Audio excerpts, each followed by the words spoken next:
Adapun orang-orang yang kata ada lagi tempat-tempat tertentu seperti yang kita sudah jumpa dah dulu, akad tangan dia pegang dengan hadis. Ada hak tu lah akad tangan. Demo ni kata, buat-buat Hanafi kata memang kita tahu hadis tu, tapi hadis tu hak dulu, tidak sesuai dengan ayat Quran, dengan hadis-hadis hak kemudian. Sebab hadis ni tentang sembahyang ni daripada pergerak banyak berlaku perubahan pada sembahyang. 3 kali akan datang kita akan jumpa dalam Abu Daud. 3 perkara hak berubah dalam sembahyang. Nak siapakah sebab kita duk buat lah ni. Jadi termasuklah mula-mula tu pergerakan yang banyak tak apa. Lepas pada tu melalui hadis-hadis seperti ini Nabi SAW larang. Dia suruh duduk dia. Jadi pergerakan yang banyak selain daripada hak asas tu, rokok, sujud itu, tak kira hak tu. Pergerakan yang banyak terutama dalam bentuk akad-akad tangan lagu ni tidak sesuai. Sebab Nabi suruh uskunu fis salah. Tidak sesuai dengan khusyuk kata dia. Disuruh khusyuk dalam sembahyang.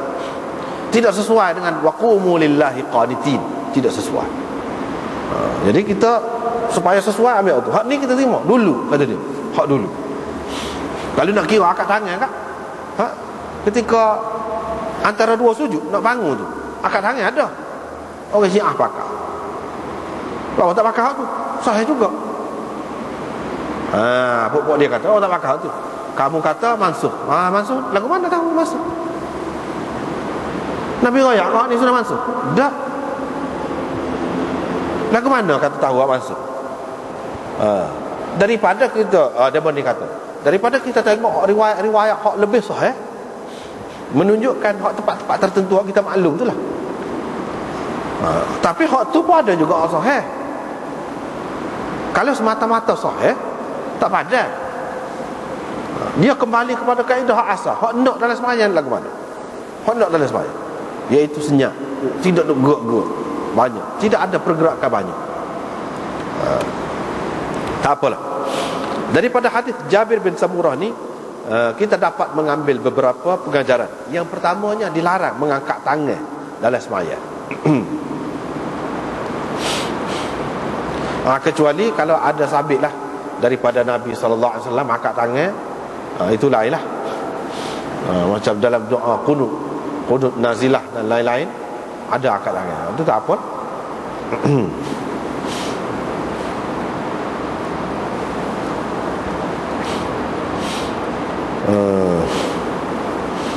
Dan Nabi SAW suruh duduk dia.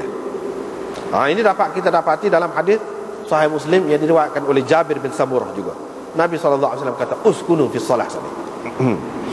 Yang kedua, hadis ini juga melarang kita mengangkat mata kita, tengok ala kata, lenggok ala kata, ala ke langit. Jangan lagu tu. Kalau doa tak apa, kita nak doa tak apa. Tapi kalau sembahyang tidak, doa pun tak apa ya, bukan makna kata lebih molek. Tak apa, boleh lah.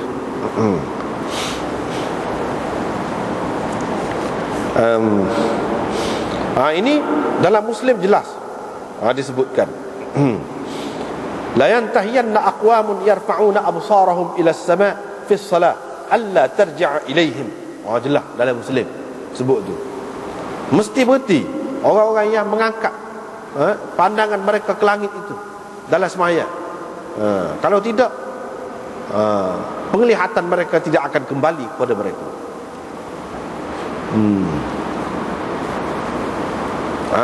Yang ketiga, larangan daripada duduk berasing-asingan, duduk suku-suku, seperti yang terdapat di dalam hadis Jabir bin Samurah dalam Muslim. Hak sanad ni juga. Jadi ada beberapa hadis tu yang direkah ni, hak panjang ni rekah dalam Abu Daud. Kemudian Nabi SAW keluar kepada kami, dilihat kami hilaqan, duduk dalam halqah yang berasingan. Nabi SAW pun kata, mali arakum izin, kenapa aku nampak kamu duduk suku-suku ni? Bukan Nabi SAW larang buat halqah tu duduk bulat gitu, buat bulatan tu, tidak larang. Tapi bulat duduk suku-suku tu, hak tu hak dia larang je. Tetapi kalau suku-suku tu dengan maksud yang berlainan, tak apa. Ni nampak macam ada sesuatu yang perlu buat gini, padahal tak perlu.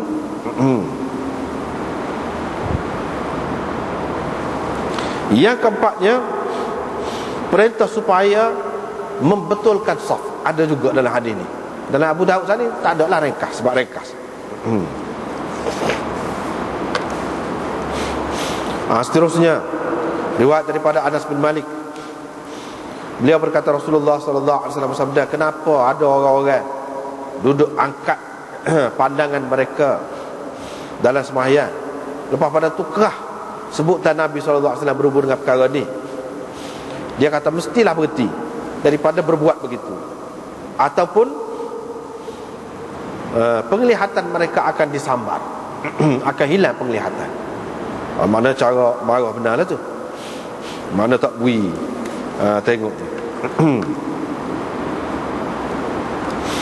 Sebab apa? Sebab menghilangkan khusyuk. Jadi apa yang disebutkan ini peringkat haram dan makruh. Ada khilaf. Ada yang mengatakan makruh saja, tapi kebanyakan mengatakan haram. Sebab apa? Nabi SAW siapa marah gitu. Ni haram ni makna kalau siapa kita lenggak gitulah, lenggaklah kata. Siapa paling alah kanan alah kiri sajalah, lenggaklah kata. Tapi kalau kita dengan mata saja tu tak apa lagi. Walaupun kurang molek lah untuk kita nak tengok apa-apa kau. Ada yang meragukan kita nak tengok, tak apa, kita buat dengan mata kita saja, tengok ala kata.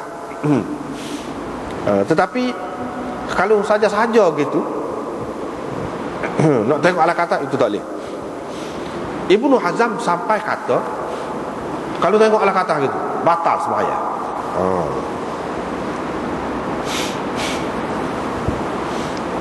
Batal sembahyang.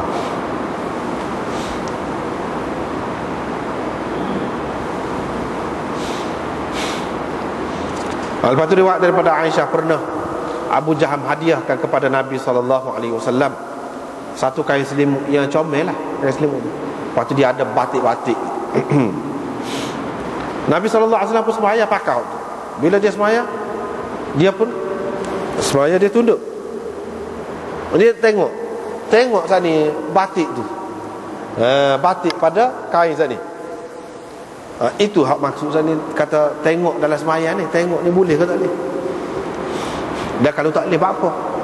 Sebab menghilangkan khusyuk. Boleh jadi fikiran kita terbawa-bawa dengan hak kita tengok tu. Jadi pergi berlarut-larut, kata panjang lagi pergi tu. Boleh jadi gitu. Nabi SAW kata apa ni? Ni batik-batik ni ataupun alam ni, gambar-gambar ni mengganggu aku, katanya. Bawa pergilah, bawa klik beri kepada Abu Jaham. Lepas tu mari kain ambijaniyah dia. Sebab dia tunjuk kepada Nabi ada beberapa kain. Hak dia beri ni, hak paling molek lah. Nabi SAW pun takut dia kecil hati, hantar balik tu, suruh hak mari hak lain. Tak apalah, ambil dengan dia hak lain. Takut kecil hati, nak melera dia tu, suruh dia bui hak lagi tu. Jadi ini menunjukkan bahawa hak lagu ni boleh menghilangkan khusyuk. Dengan sebab itu ramai ulama-ulama mengatakan masjid tu tak boleh hias-hias sangat. Sebab apa? Kalau hias-hias sangat kita boleh jadi duk parti lapu tu. Lapu tu saja tu. Tu. Paling gak ala kata pula lapu tu dari atas je. Jadi menghilangkan khusyuk. Tidak sesuai, tidak nampak tunduk kita, merendah diri, takut kepada Allah SWT. Sebab itulah dilarang lenggok ala kata tu, nampak macam tak ada apa-apa gitu. Tidak menunjukkan kita ni khusyuk dan rendah diri kepada Allah SWT. Begitu juga kalau ukiran apa banyak comel-comel tu, dia larang. Sebab apa? Takut tadilah.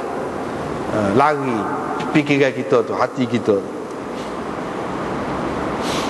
Jadi kalau Nabi ni pun dia kata terganggu, orang lain lebih-lebih lagi lah kena jaga.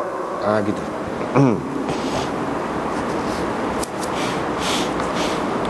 Tapi setengah-setengah ulama mengatakan Nabi SAW ni dia terganggu. Bukan makna hak dia tak sah, itu makna benda tu tak boleh, tak molek untuk orang lain. Untuk orang lain kadang-kadang tak apa, dia tu nak lebih molek lagi. Gitu.